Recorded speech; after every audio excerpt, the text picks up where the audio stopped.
आप देख रहे हैं लर्न विद आईसीओ और आज का जो हमारा मौजू होगा कि क्रिप्टो में जो एक एक्सचेंज होती है वो क्या होती है और जो वैलेट होते हैं वो क्या होती है। और उससे पहले मैं आपको एक चीज़ बता दूं, वो आपकी जो मैसेजेस आते हैं वो हम पढ़ते भी हैं, उसके मुताबिक हम अपनी जो आने वाली वीडियोस होती है उसके अंदर भी उसे कवर करते हैं और जो लाइव जब आते हैं उसको भी हम कवर करते हैं ताकि आप लोगों के क्वेश्चन साथ साथ रहें। तो आपने क्या करना है, हमारा लाइव सेशन हर जुमे वाले दिन पाकिस्तान टाइम 6 बजे और मलेशिया टाइम 9 बजे यहाँ पे होता है इसी यूट्यूब चैनल पे। उसको आपने लाजमी देखना है, उसके अंदर लाइव क्वेश्चन आंसर आपसे लिए जाते हैं और कुछ मार्केट अपडेट शेयर की जाती हैं। अब बात कर लेते हैं कि वैलेट और एक्सचेंज के ऊपर क्या फ़र्क होता है और कौन सी चीज़ सेफ़ होती है और कौन सी चीज़ नहीं। अब नंबर 1 पे आ जाता है जी एक्सचेंज। एक्सचेंज बेसिकली होता ये भी वैलेट है, लेकिन ये वैलेट किसी और का होता है और वो उसके ऊपर एक कंस्ट्रक्शन करके उसके ऊपर काम करके उसको एक्सचेंज बनाया गया होता है और उस एक वैलेट के ऊपर कितने सारे वैलेट्स को क्रिएट कर लिया जाता है। मैं सादा लफ्ज़ों में समझाता हूँ ताकि आप लोगों को समझ भी आए। नंबर 1 पे हमारे पास फ़र्ज़ कर लें एक बंदा है, उसके पास 10 मरले की प्रॉपर्टी है। वो 10 मरले की प्रॉपर्टी के ऊपर यानी कोई एक मरले या डेढ़ मरले के 5-6 घर बना देता है या 8-7 जितने घर उसके ऊपर बन सकते हैं ज़मीन के ऊपर पहले वो बना देता है। उसके बाद उसके ऊपर भी बना देता है, उसको 10 मंजिला बना देता है। नीचे 10 मरले ही रहेंगे और ऊपर वो जो है ना कितने सारे कमरे बुकिंग वो कितने सारे यानी कि 100 मंजिला बिल्डिंग बना देता है 10 मरले के ऊपर ही। अब हर बंदा उसी 10 मरले के अंदर कोई तकरीबन 1 लाख या 1,000 10,000 जितने भी बंदे उसके अंदर एडजस्ट हो जाते हैं। जैसे हम मलेशिया या बाहर के कंट्रीज़ में देखते हैं, दुबई में, कतर, सऊदीया में, कि वहाँ पे बिल्डिंग्स होती हैं, नीचे 5 मरले ही होते हैं और ऊपर इतनी बड़ी बिल्डिंग बन चुकी होती है। सेम इसी तरीके से एक्सचेंज होती है कि एक वैलेट उनका होता है और उसको कस्टमाइज़ करके मज़ीद वैलेट्स उसके ऊपर बनाए जाते हैं जिसको आप कहते हैं अकाउंट। जैसे कि बाइनांस है, जैसे KU कॉइन है, जैसे कॉइनबेस है, जैसे बाइबिट है, जैसे बिटगेट है, जैसे OKX है। ये सारी नामी ग्रामी एक्सचेंजेस हैं और इनका एक ऑनर है। इसको कहा जाता है सेंट्रलाइज और डिसेंट्रलाइज का कॉन्सेप्ट। और ये जो डिसेंट्रलाइज और सेंट्रलाइज है ये मैं अपनी आइंदा वीडियो में कवर करूँगा जो इसके बाद आएगी। तो अभी हम बात कर रहे हैं एक्सचेंज की, तो हम उसी के ऊपर वापस आ जाते हैं। एक्सचेंज बेसिकली एक ऑनर होता है और वो इसको बनाता है और उसी को कंट्रोल भी करता है। एक्सचेंज के ऊपर एक टीम भी अवेलेबल होती है जो आपको बाय सेल के अंदर भी मॉनिटर कर रही होती है और आपके अकाउंट को भी मॉनिटर कर रही होती है और आपको देख भी रही होती है। जैसे एक बिल्डिंग में मैनेजमेंट होती है, आप अपना कोई ज़मीन का लैंड है उस बना के खुद उसमें रह रहे हैं तो आप खुद ही मॉनिटर हैं उसके और आपकी मर्ज़ी के साथ सब कुछ होता है। लेकिन आप जब किसी और की ज़मीन पर रहते हैं तो उसका कंट्रोल किसी और के पास होता है और आपको रूल्स फॉलो करने होते हैं। सेम इसी तरीके से एक्सचेंज है। एक्सचेंज के अंदर आप जो अकाउंट बनाते हैं ये आप दूसरे के वैलेट के ऊपर बनाते हैं, अपने वैलेट पे नहीं। मतलब ये जो एक्सचेंज है ये किसी और का घर है, आपको रेंट पे दिया जाता है या आपको एक एग्रीमेंट पे दिया जाता है।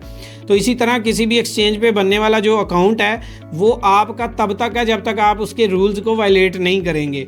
हर एक्सचेंज के रूल डिफरेंट हैं लेकिन एक रूल सेम है कि आप जैसे कार्ड से बाइंग करते हैं, आप यूरोप से बाय करके पाकिस्तान में बेची जा रहे हैं, आप दुबई से बाय करके यूरोप बेची जा रहे हैं, तो ये मनी लॉन्ड्रिंग में आता है। तो वहाँ पर उनका कानून हरकत में आएगा और वहाँ पर आपको वायलेट किया जाएगा, आपके अकाउंट को बैन किया जाएगा। अगर आपके डॉक्यूमेंट एक्सपायर हो जाते हैं, आप दुनिया से चले जाते हैं, आपका अकाउंट 4-6 महीने एक्टिव नहीं रहता, तो इस सूरत में भी आपका अकाउंट फ्रीज़ हो जाता है और दोबारा आपको एक्टिव ही करना पड़ता है और अपनी वेरिफिकेशन ही करवानी पड़ती है। बहुत ज़्यादा पैसा भी आपके अकाउंट में आ जाता है तो उसके बाद भी आपको वेरिफिकेशन ही करवानी पड़ती है।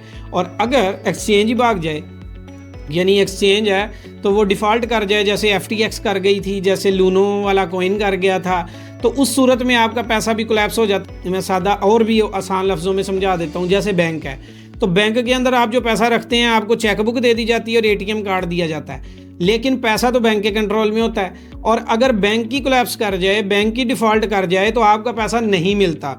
यही हाल एक्सचेंज का होता है कि एक्सचेंज के ऊपर पैसा जो आपका पड़ा होता है ये टोटली रिस्क होता है, क्योंकि एक्सचेंज एक सेंट्रलाइज है, डिसेंट्रलाइज नहीं है, सेंट्रलाइज है और उसका एक ऑनर है, उसकी एक टीम है और उनके एक रूल्स हैं, उन रूल्स को वो फॉलो करवाता है। अगर वो ऑनर लॉस कर गया उसको हैक कर लिया किसी ने, या उसका बैंक का कर्जा जो है ना वो चढ़ गया उस पर, या कॉइन जो उसने बैकअप रखा है यानी गोल्ड रखा है, बिटकॉइन रखा है, और उनके पास लॉस शो हो गया, जैसे FTX एक्सचेंज है वो $2 अरब का विड्रा ना देने के ऊपर डिफ़ॉल्ट कर गई थी, जैसे लूनो है तो ये भी एक्सचेंज इसी तरह डिफ़ॉल्ट कर गई थी, कॉइन फॉल्ट कर गया था। क्यों? क्योंकि इनके पास पैसे नहीं थे देने के।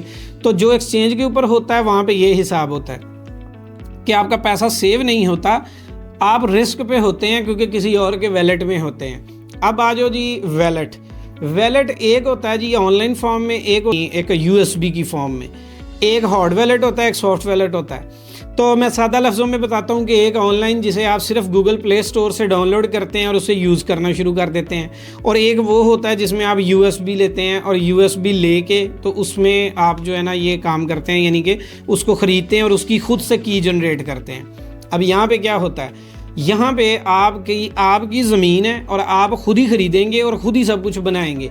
यहाँ पे आपके पास फुल फ्लेज कंट्रोल होगा। अगर आपने ऑनलाइन वैलेट डाउनलोड किया है, लाइक ट्रस्ट वैलेट है, मेटामास्क है, योराई वैलेट है, और भी बहुत सारे हैं, अगर आपने वो ऑनलाइन डाउनलोड किए हैं तो आपका मोबाइल कोई लिंक आने से या ईमेल के हैक हो जाने से या वैसे ही कोई लिंक क्लिक करने से या वैसे फेसबुक की कोई प्राइवेसी की वजह से या किसी भी वजह से जो आपके अकाउंट में मोबाइल के अंदर ऐप्स होती हैं, जैसे बहुत सारे लोगों की होती हैं, तो वो जो ऐप्स के नतीजे में अगर आपका अकाउंट हैक होता है तो साथ ही आपका वैलेट भी चला जाएगा, क्योंकि वो ऑनलाइन था, उसकी की तो आपके पास थी लेकिन वो चल तो ऑनलाइन रहा था, और उसमें ट्रांजैक्शन कोई भी बंदा फिर कर लेगा और आपके फ़ंड निकाल भी लेगा। इसी तरह बहुत सारे फ्रॉड होते भी हैं लोगों के साथ। लोगों को लिंक दिया जाता है, वो लिंक पे क्लिक करते हैं, वो लिंक तो बेसिकली बाज़ारी तो वो लिंक या व्हाट्सएप ग्रुप का होता है, या वो टेलीग्राम का होता है, या वो किसी शॉपिंग का होता है, या किसी वीडियो का होता है, लेकिन उसके पीछे जो होता है वो आपके अकाउंट का डेटा भी साथ ही जाता है। तो इसलिए ऑनलाइन वैलेट जो लोग रखते हैं उनको मैं मशवरा दूंगा कि ऑनलाइन वैलेट का कोई फ़ायदा नहीं है। अगर आपकी अमाउंट बड़ी है, वैसे तो आपके $10 भी कीमती हैं, तो वैलेट एक बेहतरीन ऑप्शन है, लेकिन USB वैलेट। अब USB वैलेट क्या होता है, जैसे कि बहुत सारे वैलेट हैं, वहाँ पे भी एक डिफरेंट इकसाम के वैलेट्स होते हैं, काफ़ी कंपनीज इसको बनाती हैं। तो वैलेट के अंदर क्या होता है कि वो एक USB होती है जो आप ख़रीदते हैं किसी ट्रस्टेड पर्सन से, और अगर आपको चाहिए हो तो आप इनोवेशन चेन से भी ख़रीद सकते हैं। और ये हम खुद एक कंपनी से डील है, वहाँ से बनवा के एक दोस्त के ज़रिए आप तक पहुँचती है, तो आप हमसे भी ले सकते हैं। तो वहाँ पे क्या होता है कि USB वैलेट होता है, उसको आप बाय करते हैं, उसकी साथ एक ट्रेनिंग होती है, वो एक डिवाइस होती है, जैसे आपके पास एक MP3 या MP4 हुआ करती थी किसी ज़माने में। तो उस USB के अंदर एक तो कैमरा भी लगा होता है, बटन्स भी होते हैं, उसके बाद उसके अंदर सॉफ्टवेयर इंस्टॉल होता है, और इस तरीके से वो एक USB वैलेट बना होता है। आप उसको ख़रीद के खुद से कुछ की जनरेट करते हैं और उस की से आप ऐप डाउनलोड करते हैं और वो की उसमें लगा के और इसके यानी इस USB जो वैलेट होता है इससे स्कैन करके दोनों को, पहले उसको और फिर इसको स्कैन करके अपने मोबाइल में डाउनलोड कर लेते हैं। और जो भी ट्रांजैक्शन आपने करनी होती है, जो डिपॉजिट करना होता है, वो आप जब चाहें जैसे चाहें उस वैलेट में ऑनलाइन कर सकते हैं। लेकिन जब निकालने की बारी आएगी तो आपको वो हार्ड वैलेट ही चाहिए होगा, यानी कि वो USB ही चाहिए होगी। अगर आपका मोबाइल गुम भी गया, आपका मोबाइल कहीं पे गुम भी गया या कोई छीन के ले गया या हैक भी कर लिया, तो आपका वो फ़ंड कभी कोई नहीं निकाल पाएगा। अब अगर आपकी एक्सचेंज है तो निकल जाएगा, क्योंकि वो आपका सारा कुछ बीच में लॉगिन है तो वो हो जाएगा। अगर आपका ऑनलाइन वैलेट है तो आपका सारा फंड चला जाएगा। लेकिन अगर आपका वैलेट हार्ड वैलेट है तो फिर आपका फ़ंड लॉस नहीं होगा, क्योंकि वो USB आपके पास है।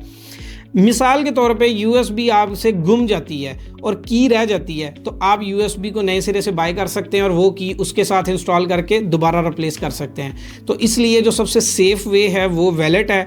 और क्रिप्टो में अगर लंबे टाइम की आप इन्वेस्टमेंट कर रहे हैं और आप चाह रहे हैं कि लंबे टाइम तक जाया जाए, तो लंबे टाइम का जो ज़रिया है वो गुज़रता है इससे, यानी हार्ड वैलेट से।